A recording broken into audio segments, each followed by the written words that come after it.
You won't believe what happened after a simple birthday invitation turned into a nightmare.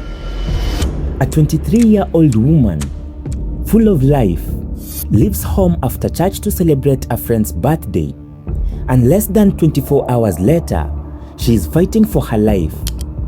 Na vile Mercy atakienda birthday, ararangi anaendanga ikiisha anakuja. Sasa hiyo asubuhi tulikuwa tunamngojea. Hata venye niliamuka niambia babake, kwani ndio Mercy hakukuja? Ndio akikuja yeye huita babake. Huwa anapigia babake simu, anamuita dadi nifungulie. Nikauliza babake, kwani Mercy hakukuja? Kaniambia hata ameshindwa ni kwa nini? Ndio ajempigie simu. But that is not even the most shocking part. What really happened between that phone call and the moment she was discovered unconscious miles away from the party is raising terrifying questions. Nimegongwa kichwa, mikono mbili ilikuwa imefunjika na mguu mmoja ilikuwa iwekwe chuma, lakini hakuwekwa kwa sababu ya vile alikuwa hapumui peke yake. Alikuwa anapumua na oxygen na angetibiwa juu daktari alisema aweze kupumua peke yake ndio awekwe hiyo chuma. Mercy Wanjiru Kimani was last seen heading to a birthday celebration at a popular club along Mombasa Road. Hours later, she was found with severe injuries, abandoned, barely alive. How does a night celebration end in tragedy? Who was with her? And why was she found 3 kilometers away from where the party was held? Gani? Simu inaonyeshananga kuna call alimake at 3:32 am. That is outgoing call. So wao ndio wako na hizo details. Yes. Sasa simu ilikuwa inaonyeshana imezimia Imara Daima. Na tukaambiwa sasa kama inaonyeshana Imara Daima, from Cabanas to Imara Daima booster ni moja. So inaweza onyesha huko. Yes. Ningependa sana kujua what really happened to her, sababu hakuwa nakosea mtu. Yeye kama ni hizo bash, hiyo age, of course pia si tulipitia hiyo unaenda bash na unarudi home na kuna kitu kama really happen. Kwani nani huyo alikuwa amemngojea hivyo amfanyie vitu kama hizo? Her family says she received the call right after church. A normal invitation, a normal day, nothing felt unusual until it was transferred from a local dispensary to Thika Level 4 hospital. Mercy sadly didn't survive, but that is not all, because what investigators are now uncovering about that night is going to leave you stunned. Was this a tragic accident or something far more sinister?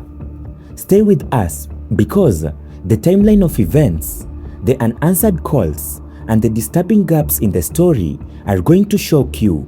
And this is the shocking truth behind Mercy's final night. So niliona ni kama alirushwa. Yenye siwezi sema alirushwa kutoka wapi. Kulingana na injury inaonekana alitoka bahali juu. Akaanguka juu, daktari alikuwa anatuambia juu, sasa tulipata kama ameshashonwa kichwa. Daktari alituambia alikuwa na deep cut.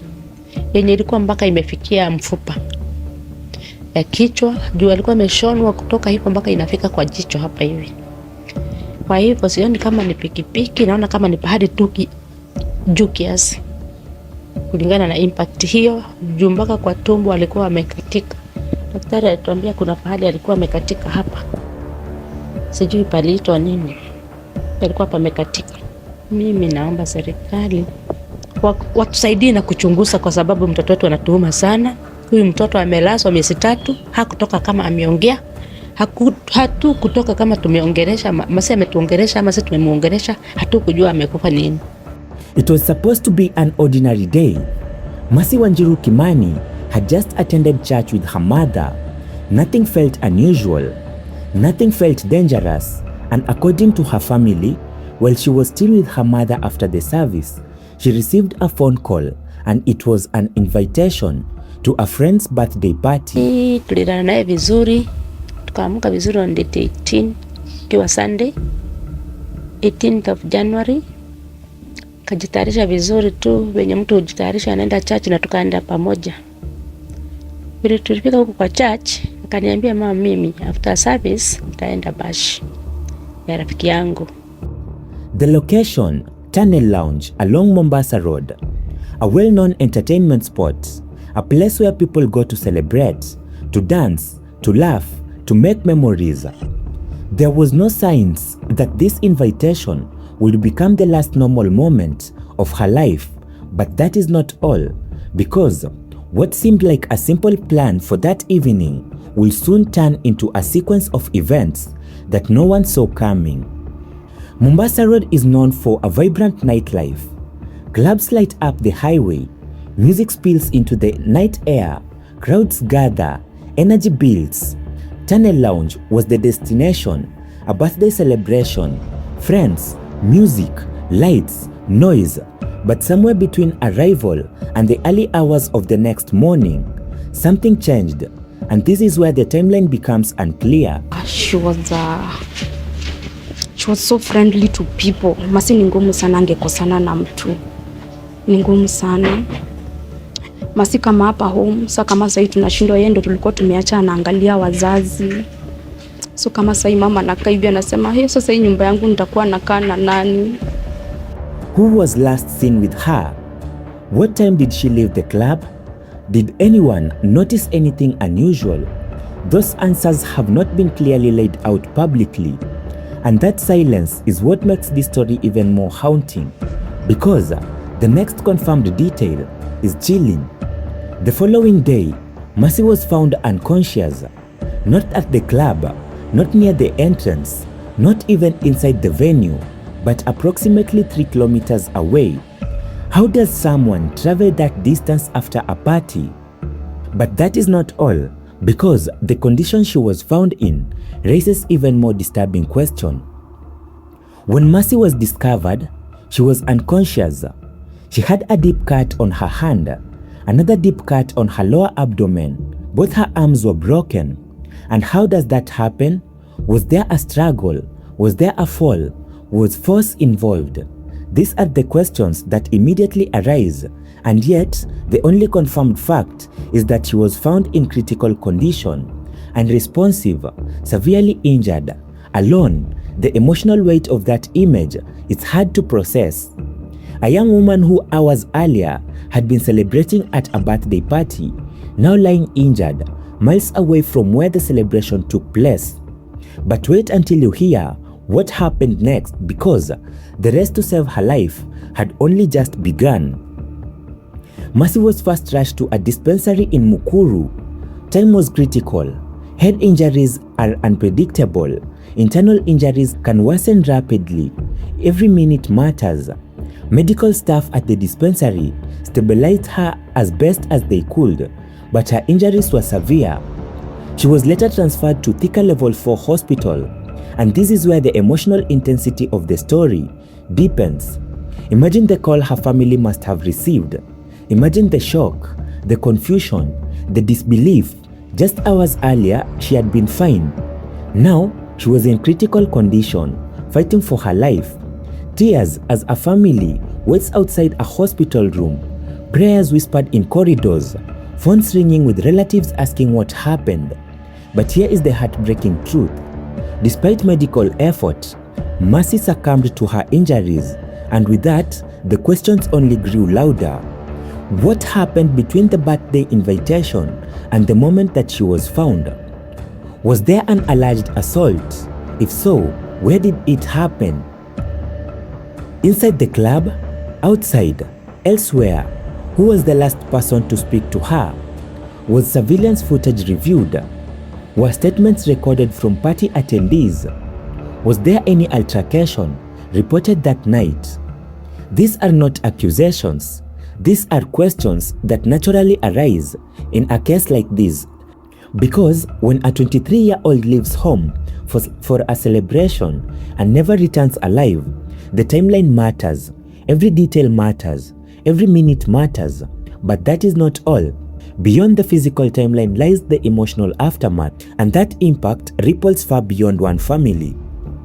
For her mother, that phone call after church will never feel the same again. For her friends, birthday celebrations may never feel normal. For her community, The sense of safety has been shaken. A simple invitation, a short drive along a busy highway, a night out, something millions of young people do every weekend. Yet, in this case, it ended in tragedy. There is something deeply unsettling about how ordinary it all began, with no warning signs, no visible danger. Just a normal day, and that unpredictability is what makes this story so powerful and so terrifying at the same time, because it forces viewers to confront a chilling thought. Could this happen to anyone? Now let us piece together the confirmed sequence. Church service with her mother, phone call invitation to a birthday party at Tunnel Lounge, attendance at the club along Mombasa Road. The following day, she was found unconscious approximately 3 kilometers away, deep cuts on the head and lower abdomen, both arms broken, transported to a dispensary in Mukuru and transferred to Thika Level 4 hospital. Succumbed to her injuries, that is the known structure, but the missing middle, the unseen hours, is where the mystery lies, and human psychology struggles with incomplete narratives. We seek closure, we seek explanation, we seek cause and effect, and when those links are missing, tension increases, curiosity intensifies, and the need for answer becomes overwhelming.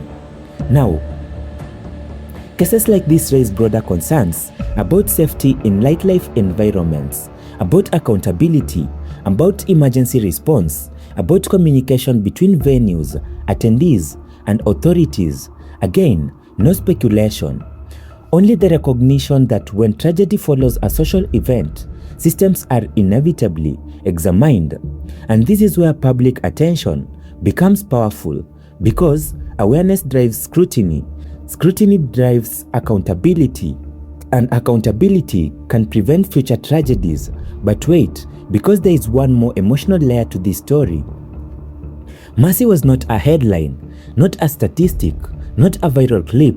She was a daughter, a young woman with plans, with a future, with dreams that extended far beyond one Sunday afternoon. When stories go viral, they often focus on shock value, but behind every shocking headline is a human being, and behind every human being is a family whose lives will never be the same, and that is the true emotional core of this story. So, what really happened that night? That is the question that continues to echo. The shocking truth behind Mercy Wanjiru Kimani's final night is not just being about a mystery, it's about how quickly normal life can change. It is about an unanswered question, and it is about the importance of awareness and accountability. But that conversation does not end here, because stories like this demand attention, they demand clarity, and they demand that we keep asking questions. Now, if this story moved you, share it. If you believe awareness matters, leave your thoughts respectfully in the comments. What questions do you think still need answers? And if you want more in-depth breakdowns of developing stories, make sure you subscribe and turn on notification bell, because sometimes the most important details are the ones people stop talking about and we don't stop asking.